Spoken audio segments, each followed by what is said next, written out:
Entendendo a Bíblia em boa companhia, tomem sobre vocês o meu jugo e aprendam de mim, pois sou manso e humilde e de coração, e vocês encontrarão descanso para suas almas. Palavras que não parecem ser de um líder, parecem demonstrar fraqueza, mas foram ditas por Jesus, o maior líder de toda a história, e vão nos deixar então um grande exemplo.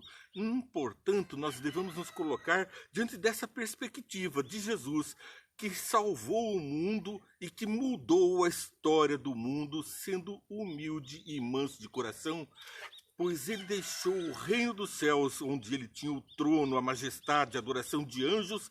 O Criador de todo o mundo, os seres se prostravam diante dele, se prostram diante dele, para vir aqui sofrer bofetões de seres humanos, ser humilhado, não ser ouvido, ser desprezado e ser ultrajado por Satanás, que gritava com os homens: crucificam-o.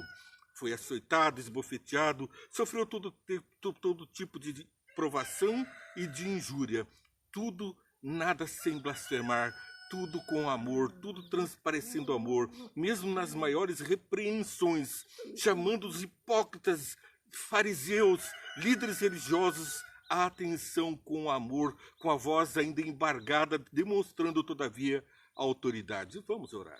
Senhor Deus, aqui estamos nós para aprender da tua mansidão, aprender lições da tua palavra para podermos vencer o mal e sermos luz na terra, e também para podermos ter o descanso em Cristo que tanto esperamos. Abençoa todos os que estão participando, que eles sejam alvo e fruto da tua salvação, da tua transformação, e opere em nós, portanto, esse milagre da humildade que vem de ti, em nome de Jesus. Amém. A humildade vem de Deus. Sim, exatamente. É Ele quem nos faz servos uns dos outros. É Ele quem diz que nós devemos amar a Ele sobre todas as coisas, mas ao próximo como a nós mesmos. Com isso, não há exaltação, mas igualdade. Não há um superior ao outro. Todos somos filhos, irmãos em Deus. Somos filhos de Deus, irmãos uns dos outros. Bom, nós vamos ver que essas características de humildade não combinam muito com o que se espera da liderança barulhenta que nós vemos hoje no mundo. Uma liderança que fica disputando, tanto nos meios de mídia, de comunicação, todos os espaços com uma forma exacerbada, extravagante, uma forma para chamar atenção. Porque são ninhos vazios, não tem ali um verdadeiro tesouro, precisam proclamar glória a si mesmo. Por isso, os fariseus também impunham vestes e punham extravagâncias, faziam longas orações e prejudicavam as viúvas, dizia Jesus.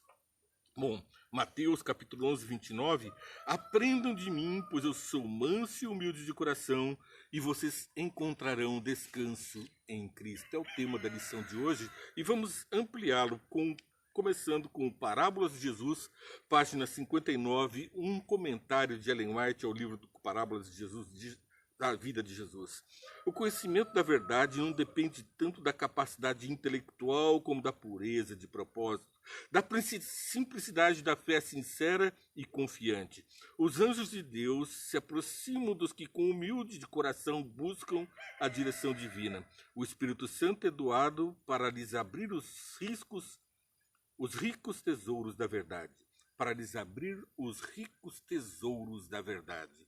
Quando abrimos a palavra de Deus e pedimos a orientação do Espírito Santo, como fizemos agora há pouco, os anjos vêm nos trazer a luz sobre essa verdade e nos explicam os caminhos de Deus. E eles, servos de Deus, também mostram como ser humildes. Anjos poderosos estão entre nós, mas o anjo arrogante também está entre nós, chamando pessoas para os palcos, para as luzes, para os aplausos. Mas Jesus apenas teve a ovação: crucifica-o.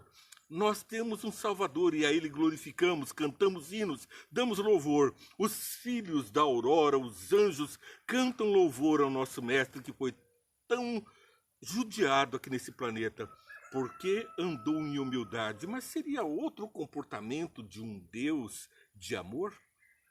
Bom, nós só podemos esperar de um ser que tem poder, que é a fonte do poder, que ele demonstre humildade, porque o contrário é para os fracos. Aqueles que não têm poder, eles precisam demonstrar força para adquirirem temor.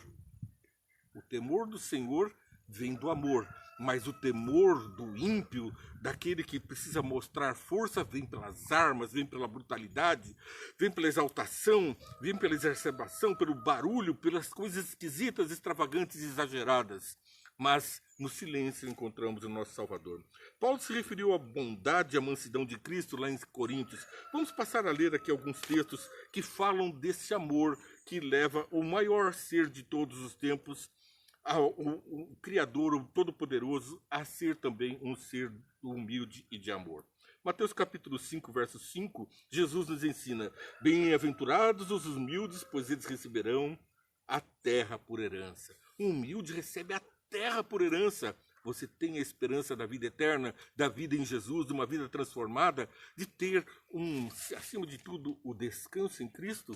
Daqui o caminho, a humildade conduz a essa vitória. Mateus capítulo 11, verso 29.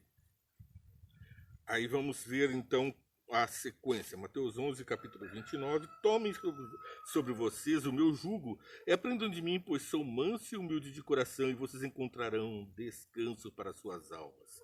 Então nós temos essa repetição de Jesus, o convite para que nós andemos em humildade, para sermos abençoados pela atuação do Santo Espírito. Pedro, capítulo 3, verso 4. 1 Pedro 3, 4. Ao contrário, esteja no ser interior, que não parece beleza demonstrada, num espírito dócil e tranquilo, o que é de grande valor para Deus. O que é de grande valor para Deus? Um espírito dócil e tranquilo. É essa a glória do Filho de Deus, é andar em mansidão. Veja o que diz lá Jesus em Mateus capítulo 11, 29. Ele nos convida a caminhar em humildade, ser manso e humilde. E isso é reconhecido por Paulo como qualidade de Jesus em 2 Coríntios capítulo 10, verso 1. Eu, Paulo, pela mansidão e pela bondade de Cristo, apelo a vocês. Eu que sou humilde quando estou face a face com vocês, mas audaz quando ausente. Ele estava aqui repetindo as atitudes de Jesus, que face a face confrontava ali as pessoas que estavam em pecado, demonstrando o seu amor com lágrimas e com voz embargada, mas mandava a mensagem direta para o coração daquelas pessoas, para que eles se arrependessem e seguissem no bom caminho. Isaías 57, verso 15. Pois assim diz o alto e sublime que vive para sempre, cujo nome é santo. Habito no lugar alto e santo, mas habito também com o contrito e humilde de espírito, para dar novo ânimo ao espírito humilde e novo alento ao coração contrito, e dar também o descanso em Cristo. É o descanso em Cristo que vai Deus alcançando ao humilde de coração. Bom, nós vamos ver Lucas, Jesus falando então no capítulo 19, 41 até 44. Com lágrimas ele traz a repreensão. 19, 41 a 44.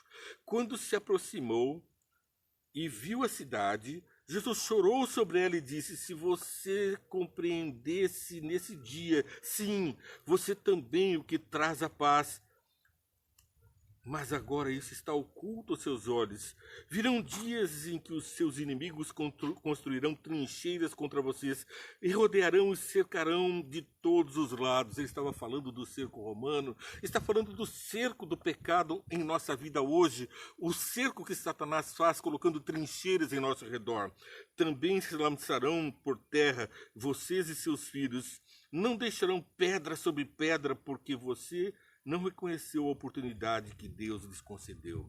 A humildade faz a pessoa aceitar a repreensão, mas a soberba faz a pessoa recusar qualquer alerta. Ela sabe tudo, ela vai passar por qualquer pessoa, por qualquer caminho, porque ela não ouve nada nem ninguém, nem o Espírito Santo. A humildade faz com que as pessoas sejam sábias, porque a verdadeira sabedoria, eu sempre repito, não é aprender com quem é inteligente e sábio. Isso é uma obrigação. Aprender com um bom professor é uma coisa natural. Mas aprender com aquele simples, com aquele humilde, é dar atenção e tirar pérolas de onde elas aparentam não existir. Lá da ostra, nós extraímos as pérolas. Isso é uma elevada inteligência, a capacidade de abstrair, do pouco tirar muito. E da humildade, nós recebemos muito. Em nossa humildade, recebemos muito.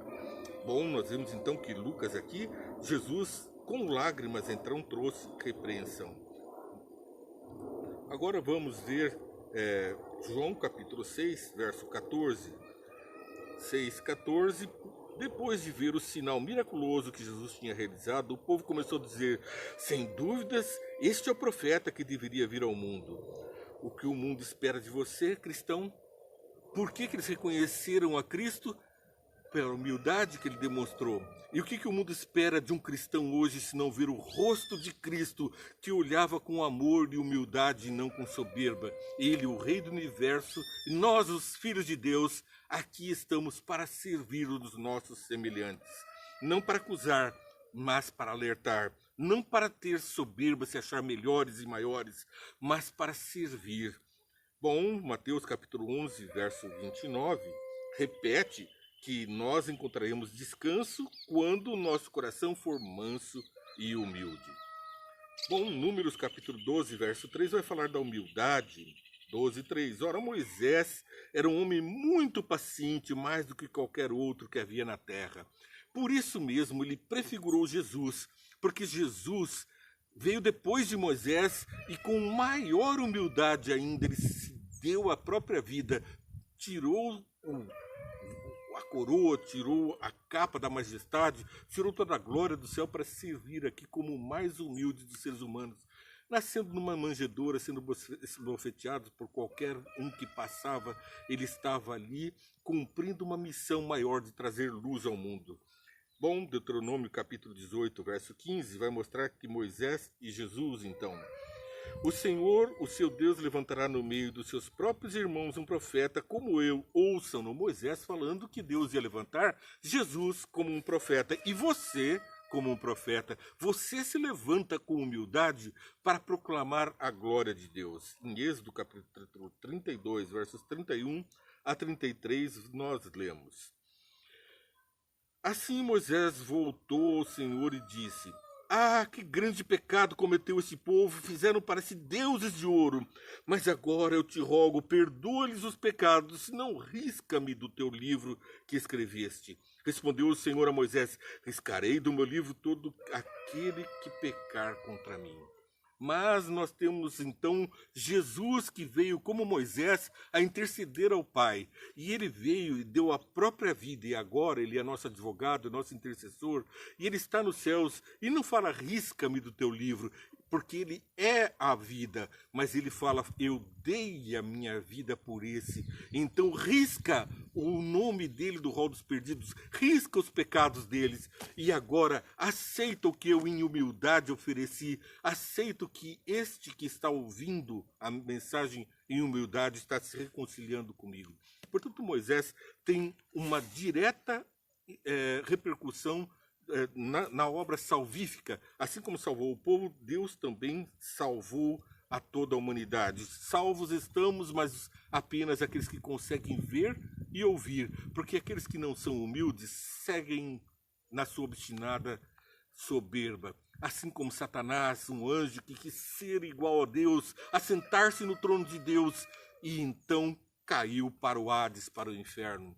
A soberba leva à perdição, mas a humildade leva à salvação. Porque a obra de Jesus não teria nenhum significado se terminasse com sua morte, com sua vida de exemplo e morte na cruz. Ele precisa ser mais que isso para nós. Ele precisa ser o nosso intercessor, ele precisa ter ressuscitado e ser o nosso advogado. E assim, ele diz: amas-me, apacenta as minhas ovelhas.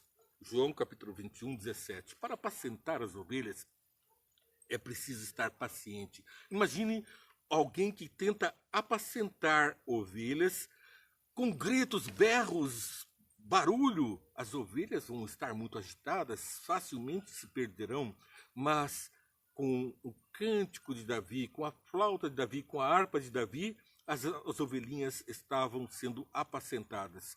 Amas-me? Apacenta as minhas ovelhas, faze como Jesus.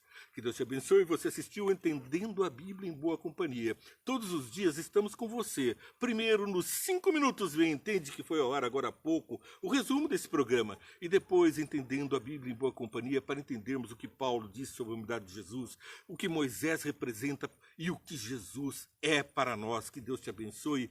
Curta, compartilhe, siga a nossa programação. Aperta o sininho e vamos tocar a boca no trombone para levar paz e alcançar então a todos o descanso em Cristo.